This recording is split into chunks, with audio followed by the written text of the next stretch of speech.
Hello, I'm Greg Levine. I'm managing editor of Firedog Lake, and this is the Party Line. Today is March 25th, 2011, 100 years since the Shirtwaist Factory fire.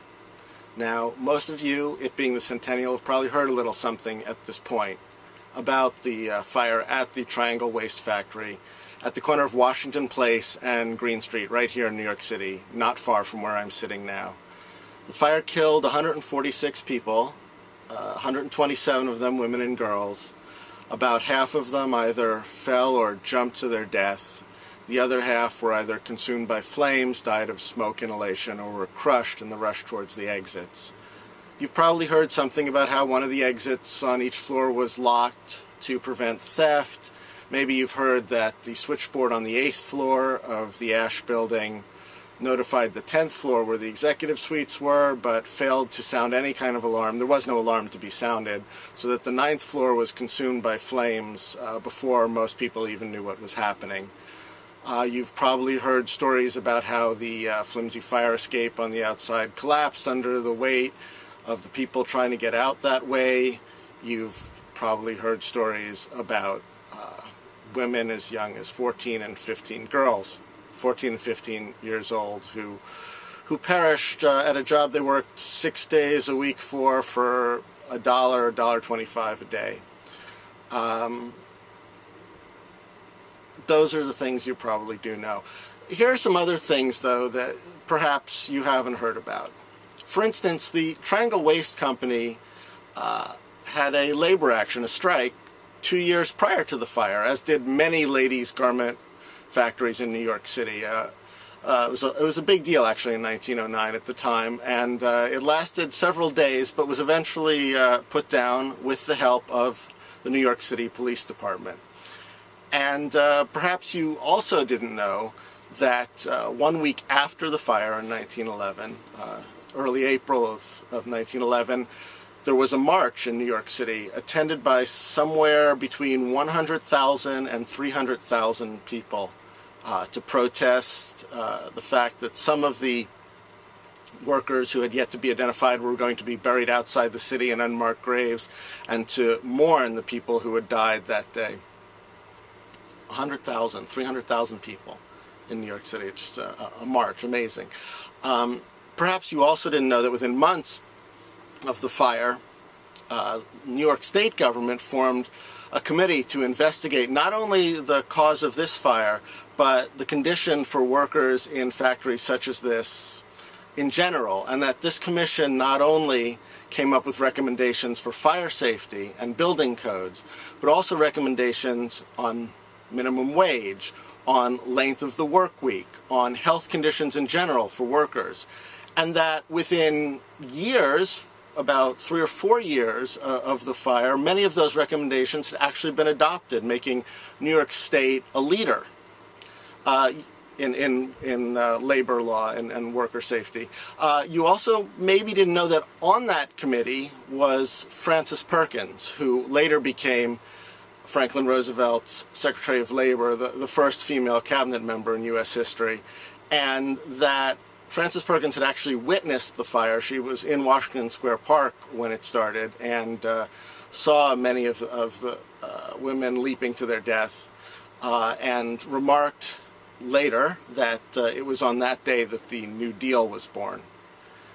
This is all, of course, important to keep in mind at a time when we see a second Gilded Age trying to roll back all the advancements that came from the fire and the New Deal a generation later.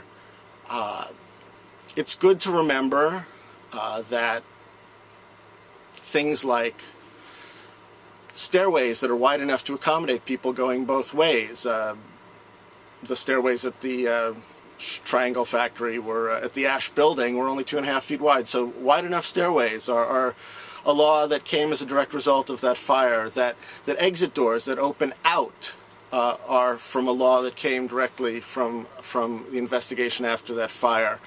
Sprinkler systems in your office. A requirement that they're put there is a result of that fire.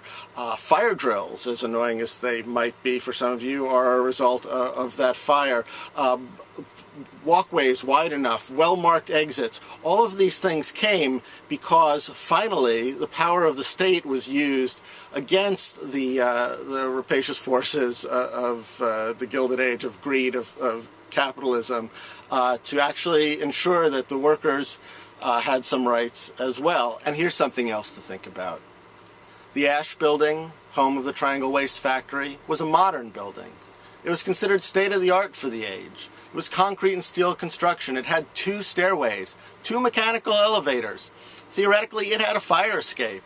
This was a place that had indoor plumbing. It could have been rigged for sprinklers. That was a technology that existed in 1911. There could have been fire suppression sprinklers inside the building if they had chosen to spend for that. It was a place where such an unimaginable catastrophic event was not supposed to happen anymore. It was sort of, you know, a worst-case scenario, shall we say. But like many worst-case scenarios, ones that, you know, perhaps we couldn't possibly have foreseen, it turns out that it was very much foreseen. The New York City fire chief, actually, had been lobbying for longer ladders. New York City Fire Company at the time only had ladders that reached up to 6 stories, which was pretty much the height of most buildings before the turn of the last century. But he was turned down by a budget-conscious city, I guess. Why would he need it? He had steam pumpers that could shoot water 10 stories high. The buildings, these new skyscrapers, were built with multiple forms of egress. Why would you need ladders? They had fire escapes.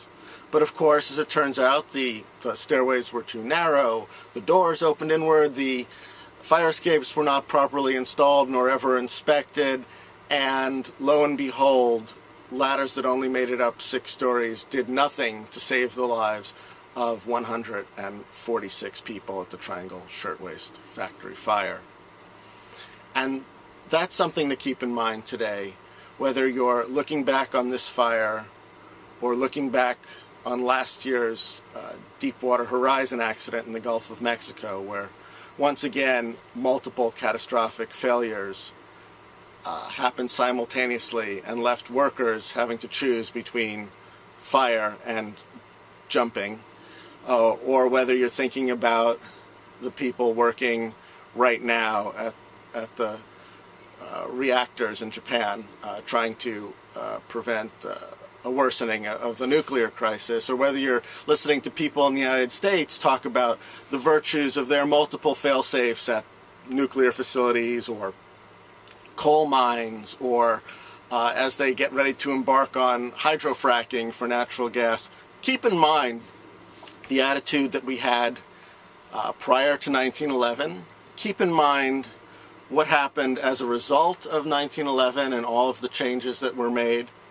And keep in mind what could happen if we do not continue the vigilance, continue to think about the welfare of the many as opposed to the naked greed, honestly, of a few. Think about what happens when, rather than comfort the afflicted, the state decides to side with the comfortable. And that's honestly the party line for today and the party line for pretty much the last 100 years. I'll see you next week.